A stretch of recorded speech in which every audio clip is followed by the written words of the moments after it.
The Managing Director of Resecurity, to deliver his keynote titled Hunting in the Shadows, the Hidden War on Zero Days, Dark Web and Threat Actors.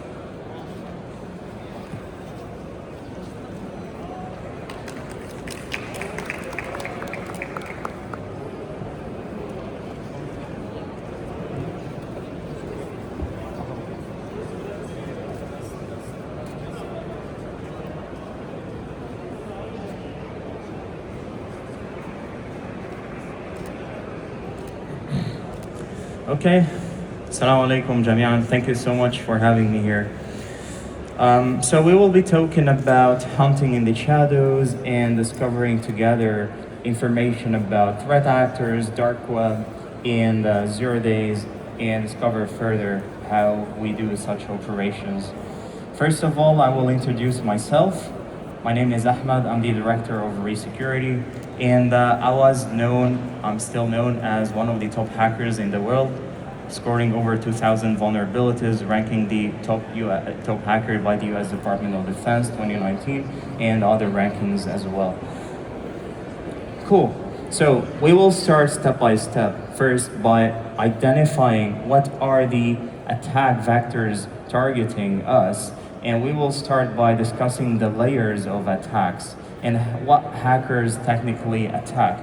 So first of all, hackers tend to target the technology from multiple levels. First is hardware, where, for example, you have devices, sensors that hackers can target, and then they start targeting application layer, where there is the web, mobile apps, and anything interacting in the web. And then there is the network layer within the network infrastructure, so on. There is also the cloud, and lastly, there is the human factor. Because a lot of the incidents come from human factor, where you exploit through social engineering and other factors. And now we discuss potential threats you probably heard of. I believe everyone has some phishing emails, everyone got some denial of service attacks, and so on. So potential threats you may have is from zero days to supply chain issues, to fraudulent activities, to phishing domains, to vulnerabilities, exploits, so on, so on, so on. The problem is everyone is suffering from these attacks while everyone having products and services deployed. Still, you're getting infections, compromises, issues, and so on. So today we're gonna talk in depth about threat intelligence and talk practically, technically, and identify how we face it, fix it, and track who's behind it. So we're gonna explain what is a threat intelligence. It's mainly collecting, analyzing information relevant to threats. So you're trying to identify and aggregate and obtain as much information as you can about the target to understand how incident happens, potential incidents coming in, future attempts, and so on. There are a lot of ways of identifying that through human intelligence, signal intelligence, automation, cyber intelligence, and way more. So we will discuss some of them. And also there is huge types of intelligence gathering, from cyber to ground level to operations to espionage, terrorism, and more. So let's talk about the internet layers. Everyone knows that the internet is not just the internet we have. There is deep web, dark web as well. So we start from the surface web. Surface web is technically anything you browse, let's say Google. So you're technically browsing the internet. And then you go to the deep web, where there is authentication stuff. So if we look here, we will see that deep web contains anything from your emails to your transactions to anything inside your account, like you're logging into stuff. While dark web is the hidden areas and the underground channels where specific people understand how to get in. You cannot access dark web just by Googling. You need to have a Tor browser, know the exact URL, which is .onion, and understand exactly where you're going in, register with fake accounts to avoid being detected, and so on and so on. So we're gonna break this simply and explain it further in details. Cool. So how we are, just to know, we are kind of as an Overwatch program to identify anything targeting you from the internet, dark web, deep web, human threat actors, and report to you before the incident hits you. And we will break this simply by mapping threat risks. So we identify whether you are being targeted. For example, your name is mentioned on dark web, or someone is mentioning your domain, your brand, your employees in a bad or malicious way, and identify whether you have a material breach. Is your computer compromised? Is your network compromised? Because you have ADRs, you have firewalls, you have all these security protocols. The problem is hackers not gonna try to let you be alerted about this because they're trying to bypass your AV, bypass your EDR. So whenever the information gets outside your network, we're able to monitor and identify and alert that. So we start by hunting for zero-days and vulnerabilities, and we will discuss a lot of strategies we do in that field. First of all, as Resecurity, as me personally, we have over 2,000 vulnerabilities discovered. We have over 20 CVEs and zero-days under our names. This is one of the things. So we tend to target zero-days and CVEs and vulnerabilities actively, not just passively. We will discuss both. So we will start by talking how we actively discover zero-days. Like any vulnerability assessment, penetration testing, or red teaming, but the aim for us is to identify the vulnerability in a critical infrastructure and critical assets before hackers discover it. So scenarios or examples of projects we discovered vulnerabilities inside, and you will realize it's not just web and mobile, could be way harder and dangerous. Gas station pump controls, where there is CVEs deployed in the OSs. Submarine mission controls as well. Industrial automation, anything to do with automation equipments, machines, and so on. We have power grids as well. You have the HVAC controllers, where you can control devices, equipments, ACs, and others. You have also the medical x-rays or medical equipments as well that can be compromised. And here you see evidences of identification of IPs, devices, and then linking them to the web protocols and then accessing the infrastructure through it. The refrigeration units, imagine you can compromise the complete units of refrigerations and control the temperature. We had a scenario where we can control the temperature of the babies in their beds in the hospitals, so it can lead to death as well. It's critical. Tesla power packs, charger stations, and so on. This is all proof of internal accesses where we've done full infrastructure compromise, domain admin controllers. You can see we have the admin of the device. Okay, cool. So now we discussed the active zero-day discovery vulnerabilities. Now we're gonna discuss the passive, how we can monitor brokering, selling, buying of zero-days, of exploits, of vulnerabilities, and so on.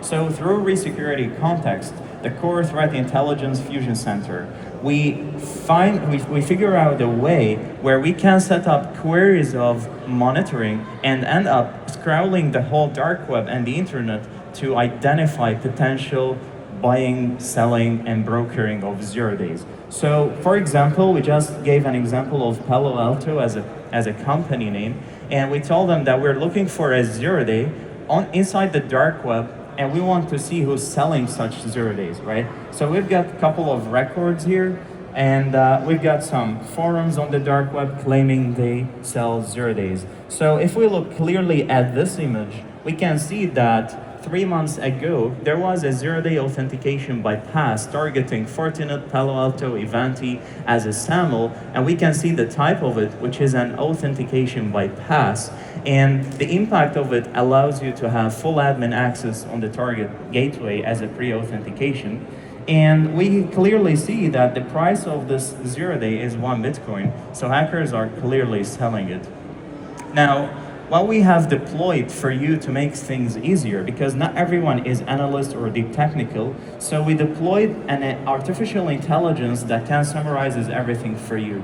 So identify the key highlights about the incident, the source and the credibility. You want to ensure if this threat actor or the person selling the zero day is credible, is trusted, that you can rely on, not just consume one Bitcoin for nothing, and identify if he has very good credibility on the dark web. Now, additional things we can see is additional explanations and aggregations of the threat actor or profile and profiling of their artifacts, their tools, techniques, procedures utilized on the dark web. So we summarize everything for you in a very human readable format that can be exported and sent to the analyst to perform additional investigation, to address issues, and so on. So it's not like that only, but we can profile the person token on the dark web. We monitor over 40 million people on the dark web. Any person posts something, any person log into a web or forum, whatever, we are able to extract server-side information. And that's what you see presented on the screen. So we're able to map IP addresses related to the threat actor that was selling the zero day. We're able to map potential emails related to the threat actor selling the zero day and additional IPs where, for example, we identified that he's pivoting from infected computers to the dark web to avoid being traced properly. So we'll discuss this in details as well. And we have way more sources of brokering, selling zero days. We can see here as, for example, some evidences before they turn to CVEs. Cool. Now we will discuss additional scenarios of hunting threat actors beyond what we just saw, and how we disrupted some criminal operations in the dark web. So technically you're hacking the hackers, because we're in the hacker perspective as well. But before of that, so we discussed the internet layers. Now we will dig deeper in the dark web layers to understand how dark web operates. So everyone knows about the IP addresses, domains on the Tor, the tools, tactics, procedure used by criminals, the indicator of compromises, and they claim it's part of the dark web, which is technically wrong. These are information already appeared after incident happened, so they're not that much intelligent, right? Also, you have the infected host, artifacts, and so on, which also, already public after the incident happens. Now, everyone thinks that dark web is some dangerous sources or some magic where, huge things happen, but it's technically just forums or marketplaces or underground channels where hackers communicate and sell, buy, or help each other exploiting bigger targets. So the two top layers are the dangerous layers, especially the first one, which we call P2P, which stands for either peer-to-peer communication or personal-to-personal touch with criminals. So dark web can be physical ground with two people knowing information that others don't know, and it is dangerous. Selling weapon in an unauthorized way is dark web. Human trafficking, not on the internet, but in other sources, is dark web, and so on and so on. And peer-to-peer is the dangerous part, because you can obtain personal communication touch with a criminal, even if it's not cyber part.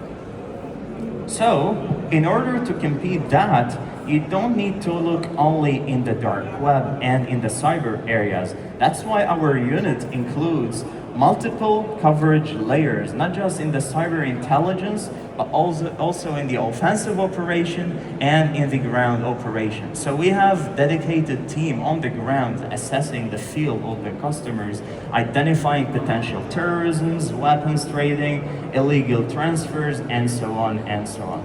So this is all what we do, from developing the target, acquiring information, identifying relations, actively engaging with the criminals, and aggregating data. Cool. And as I said before, we monitor over 40 million threat actors. And by monitoring threat actors, you're able to purify the intelligence information to make it actual piece before you turn it to an actionable piece. Everyone looking to, integrate data with SIMs and all this stuff. But the problem is you integrate too much data, which probably is useless. You want to purify it first, identify that it is legitimate, and then integrate it. So we reduce all this noise, and that's how we basically purify the data. So examples of active engagement on the dark web with human intelligence operations through our platform and the Hunter unit. So you see, for example, threat actors selling some data related to some ministries, blah, blah, blah, on the dark web. We profile their information. So what we can acquire from the criminal when he publishes something or we interact with is the known aliases and the profiles he used on the dark web, their known contacts, their saved information, because there is always things cached on the internet, even the dark web. Their known IOCs, TTPs, and the most important part is their emails, their IP addresses. Through the emails, you can map more relations. Through the IP addresses, you can identify more and further information, and so on. So now we will be talking about a case of how we disrupted ransomware and removed their operation completely from the dark web. We technically hacked them. So there was a ransomware called BlackLock, and this ransomware was well known in US and Latin America, and they were targeting a lot of victims. So what we've done is we collaborated with the FBI to disrupt their criminal environment. So what we've done is we simply found a vulnerability in their Tor network. So we found a local file inclusion where we were able to read files from their servers, and we were able to dump some files and analyze them. And after this analysis, we were able to identify a lot of configuration files. So digging inside these files, we were able to identify emails, passwords, usernames, historical records, and then we were able to locate their actual private emails they used as well, and linking all their servers together to get to their file share. So we were able to take over their file share where they store the files of their victims and report all the victims before the ransomware send them alerts. And so also we were able to find their real IP addresses where they log into the file shares and trace their IPs and report to the FBI. And they were, they were eventually down. So these things we're able to do, like we shut down complete ransomware group from the dark web, and we identified their root causes, their IPs, their emails, their future customers. We notified them, so their customers now are good. Okay, so additional ongoing watch just for your knowledge about what we do. This all can be automated, so your team is not making too much efforts. They're just creating the query and identifying what is targeting the country or the nation or the company or the human, the asset, and adding it to a monitor and receiving alerts. Super easy, and we're doing all the work in the backend. So here, for example, I put Bahrain as a keyword, and I said that I want to monitor dark web about anything mentioning Bahrain, starting from March, And I found over 400 records of forums and dark web channels, marketplaces where they are selling either credit cards or login to .gov Bahrain, the websites, and source code and more. Illegal trafficking of could be human, could be vehicles. So here we have illegal trafficking of a vehicle on the dark web where we identified it. This can be used for explosions, for example. And we identified the Bitcoin address where the money were transferred and the email address of the criminal. Now we come to the juicy stuff, which we can confidently say we're the largest botnet aggregators in the world by the accreditation of law enforcement agencies. So we monitor every single computer that gets compromised all over the internet. Now, if we just put a query on Bahrain, we see that we have 50,000 plus computers that are compromised, and we can see more information about the infection. So we just move quickly to see that we can monitor all the detailed information about every machine. That here, for example, we see a computer that is compromised, and we identify the file location where the malware is installed, the credentials utilized and sold on the dark web, and we technically see 2 dates. So 12 February is when the computer was hacked, 7 March is when the hackers stole the data. So we get to know that he has antivirus, but he was doing nothing, and the hackers exfiltrated keyloggers and screenshot of the victim machine. This is the screenshot. So the root thing is we identify the root cause of issues. You don't need to just wonder how the password got leaked. We can tell you how the password is leaked, how the file is leaked. We can identify what infections, compromises, and incidents happening, and go back to the basics and identify the root cause of the issue. Another computer, you see, turning to some, IoT, SCADA systems, and so on. So some things can be sensitive. Imagine if this hacker has still access inside and he can pivot internally without selling the data. He could be stay in. And that's why we see 2 days. Like hackers waited for 6 or 5 months inside the computer until they solve the access because they're benefiting from this access. They're not gonna sell it immediately. So additional information about infections, so on, so on. Dangerous parts is all your information on the device can be extracted. You see email, you see payments here, he's doing payments, another screenshot of another computer infected. All the files are potentially leaked on DarkWeb. So it's not about monitoring the file, but monitoring the root cause of how the file got leaked.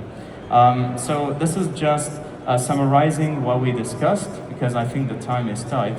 So we keep doing ongoing research, we keep interacting in the criminal marketplaces. We're doing it 24/7. We have a huge unit. We see we're hackers, the executives are hackers. We ensure that we notify the governments, law enforcement, intel agencies, not just about cyber, but any potential threat targeting their perimeter. It could be ground, could be physical, could be operational, could be terrorism, and so on. This is another example of database with SQL injection that we identified the vulnerability before the hackers solved the access, and so on. So just additional information, I will just look quickly here. I think I will skip, sorry. And lastly, we can integrate with everything. In the end, we just produce data, but we produce qualified data. You can put it in SIM, TIP, SOAR, anything you think of can be integrated with us. Thank you for listening. We are at Resecurity booth. For any question, I will be there. Thank you.